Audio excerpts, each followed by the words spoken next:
Puissant témoignage d'un homme qui a passé 40 jours dans le ciel. Partie 1 au commencement. Nous étions le 1er juin et le soleil venait de se coucher. Le travail de la journée était achevé. J'avais bien éclairé mon studio. Je l'avais nettoyé et rangé du mieux que j'avais pu. J'avais préparé crayon et papier, plume et encre, et j'attendais nerveusement mon ami à la barbe de soie. Je me sentis pénétré d'un certain malaise, ne connaissant pas pleinement la nature de sa mission, ni tout ce qu'elle pouvait inclure. Je mis à genoux et je demandai solennellement son aide au Père Tout-Puissant. Car mon visiteur avait imprimé en moi un profond respect à son égard, et je me sentais vraiment insignifiant en sa présence. Enfin la porte s'ouvrit, et Sénéca Sodi entra. Un merveilleux halo de lumière émanait de sa tête et de son visage. Je me levai pour le saluer. Il me serra, apparemment, la main, en me gratifiant d'un gentil « bonsoir ». Mon fils, me dit-il, je te salue au nom du Père. Lorsqu'il se fut assis, il me demanda, te souviens-tu de mon humble maison, sur les collines, au pied de la chaîne des Cascades? Bien sûr que je m'en souviens. Ainsi que de la longue promenade que nous avons faite ensemble, ce jour-là, au milieu des collines. Et des heures que nous avons passées à veiller jusqu'au-delà de minuit. Et je me souviens aussi de la promesse que je t'avais faite d'essayer de te revoir, un jour, dans ton petit palais des béatitudes. Je n'ai pas pu entendre ton retour, me dit Sénéca.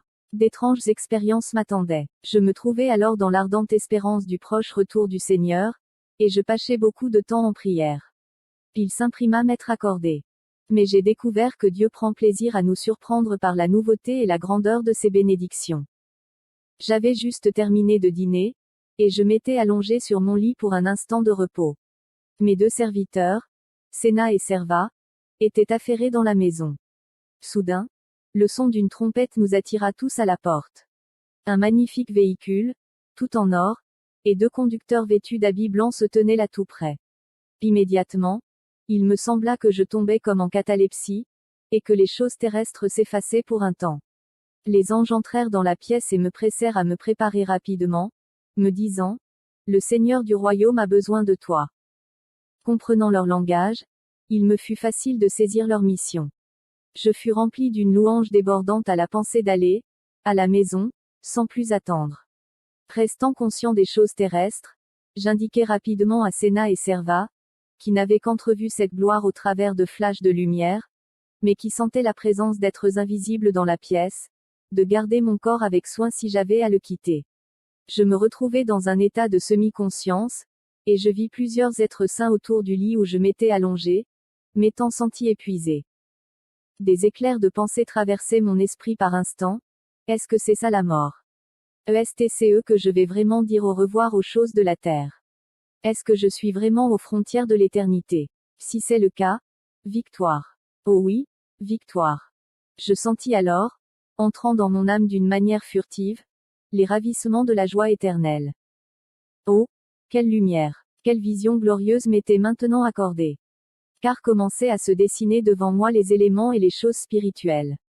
Cela, je le comprenais avec une grande clarté. Il me semblait arriver dans un vaste endroit au sein duquel régnait un nouvel ordre des choses. Je fis un dernier effort pour voir mes serviteurs et leur parler.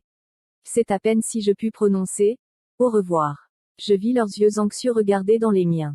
J'entendis des fragments de phrases que j'essayais de comprendre, quand je réalisais que Séna et Serva étaient hors d'atteinte. Alors je fermai les yeux pour les ouvrir dans un jour éternel. La chose suivante que je constatai fut que je me tenais debout à l'angle de la pièce, regardant avec un grand intérêt mon propre corps qui reposait en paix sur le lit. Il m'est difficile de décrire les sensations étranges et cependant joyeuses, de mon âme qui découvrait ma personne libérée de mon corps. Je m'avançai et me tins à côté du lit. Avec des sentiments mêlés de joie et de pitié, je dis à mon corps. Je suis vraiment désolé de te laisser là, mais tu es mortel et tu le resteras jusqu'à la résurrection. Puis je vis avec moi 3 anges qui semblaient occupés sur mon corps à une sorte d'embaumement que je ne compris pas. Ils s'adressèrent très gentiment à moi. N'aie pas peur. Nous sommes venus t'escorter jusqu'à ta demeure céleste. Sa lumière luit intensément sur toi, désormais. Bien vite me revint à la pensée ce passage de l'Écriture. Les anges sont des esprits au service de Dieu, envoyés pour exercer un ministère en faveur de ceux qui doivent hériter du salut. Hébreux 1h14. Je réalisais alors que les yeux physiques ne peuvent pas voir les êtres spirituels, ni discerner leurs mouvements, sauf dans le cas d'une intervention miraculeuse. Mais les esprits, eux, voient à la fois la matière et l'esprit. Je découvris que ma vision était grandement augmentée depuis l'instant où j'avais été libéré de mon corps mortel. Aussi n'avais-je aucun regret de me trouver ainsi à ce moment-là, car tout semblait s'embraser d'un éclat et d'une splendeur que je n'avais jamais connue auparavant. Et ce qui me semblait plus remarquable encore, c'était que la lumière du soleil ne m'aidait en aucune manière à comprendre ce qui me concernait. Cela se passait la nuit. Tout le monde était endormi. Tout était entièrement sombre aux yeux des hommes. Cependant pour moi, tout était éclairé d'une lumière plus belle que ce que la plus lumineuse journée terrestre peut nous offrir à son midi. Encore et encore, l'écriture me revenait en mémoire. Même les ténèbres ne sont pas obscures pour toi. La nuit brille comme le jour, et les ténèbres comme la lumière. Psaume 139/12, et aussi, car là il n'y aura point de nuit, Apocalypse 21h25. Je vis distinctement plusieurs anges dans la pièce, chacun d'eux revêtu d'une robe dont la lumière pure et céleste réjouissait mon âme. Je me demandais pourquoi je n'avais pas pu les discerner avant, quand j'étais dans mon corps. Un passage de l'Écriture me revint, lorsque le prophète déclare, « L'ange de l'Éternel campe autour de ceux qui le craignent, et il les arrache au danger. » Psaume 34/7. À partir de cet instant, je commençais à ressentir une étrange tendance à m'élever. Mon esprit sentait un puissant appel venant du ciel, comme si, à toutes les parties de mon âme, étaient attachés de gros élastiques dont l'autre extrémité aurait été amarrée dans les cieux. Séna et Serva étaient en pleurs, assis à côté du lit. J'essayais de leur parler, mais je ne pus attirer leur attention. Je m'approchai tout près d'eux et posai ma main sur leur tête, mais je ne pus me faire comprendre. Ils semblèrent seulement pleurer plus amèrement encore, comme s'il y avait eu un contact au niveau de nos âmes. Puis à nouveau leurs larmes s'arrêtèrent. Et ils se mirent à scruter la pièce comme s'ils avaient entendu une voix. J'étais sûr qu'ils se rendaient compte de quelque chose concernant ma présence, mais sans vraiment comprendre ce dont il s'agissait exactement.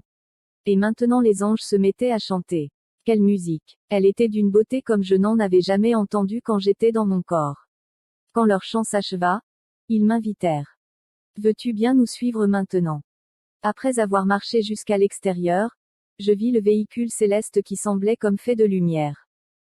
Je me tenais encore sur le seuil de la maison. Je compris ce que signifiait ce véhicule et ce qu'était la mission spéciale des anges. J'avais hâte de sauter à l'intérieur. Je lançai un franc, Alléluia. Je suis certain que les anges l'entendirent car ils s'écrièrent aussitôt, Gloire à Dieu dans les lieux très hauts.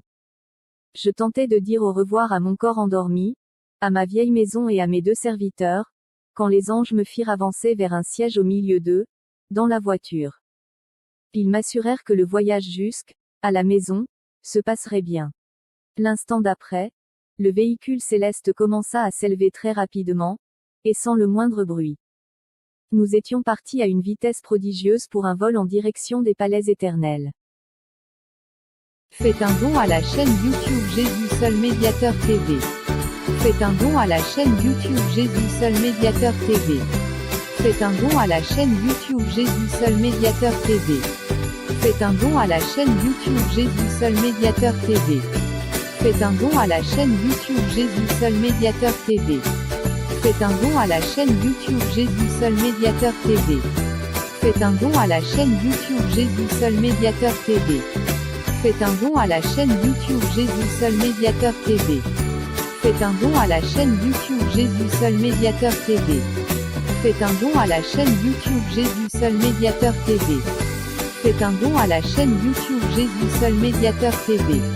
Faites un don à la chaîne YouTube Jésus Seul Médiateur TV. Faites un don à la chaîne YouTube Jésus Seul Médiateur TV. Faites un don à la chaîne YouTube Jésus Seul Médiateur TV. Faites un don à la chaîne YouTube Jésus Seul Médiateur TV. Faites un don à la chaîne YouTube Jésus Seul Médiateur TV. Faites un don à la chaîne YouTube Jésus Seul Médiateur TV. Faites un don à la chaîne YouTube Jésus Seul Médiateur TV. Faites un don à la chaîne YouTube Jésus Seul Médiateur TV. Faites un don à la chaîne YouTube Jésus Seul Médiateur TV. Faites un don à la chaîne YouTube Jésus Seul Médiateur TV. Faites un don à la chaîne YouTube Jésus Seul Médiateur TV. Faites un don à la chaîne YouTube Jésus Seul Médiateur TV. Faites un don à la chaîne YouTube Jésus Seul Médiateur TV. Faites un don à la chaîne YouTube Jésus Seul Médiateur TV. Faites un don à la chaîne YouTube Jésus Seul Médiateur TV. Faites un don à la chaîne YouTube Jésus Seul Médiateur TV. Faites un don à la chaîne YouTube Jésus Seul Médiateur TV. Faites un don à la chaîne YouTube. Faites un don à la chaîne Jésus Seul Médiateur TV. Pour l'achat du matériel de communication. Ceci pour apporter l'évangile à toutes les nations pour le salut des âmes perdues. Livre Orange Matthieu 28/19-20. Voici les moyens par lesquels vous pouvez faire vos dons et Dieu vous bénira. Ce Western Union. Ce monégramme. Livre Orange Ecclésiaste 11/1. Appel entrant notre contact WhatsApp, plus 225 07 67 93 70 42. Faites un don à la chaîne Jésus Seul Médiateur TV. Pour l'achat du matériel de communication. Ceci pour apporter l'évangile à toutes les nations pour le salut des âmes perdues. Livre Orange Matthieu 28/19-20. Voici les moyens par lesquels vous pouvez faire vos dons et Dieu vous bénira. Ce Western Union. Ce monégramme. Livre Orange Ecclésiaste 11/1. Appel entrant notre contact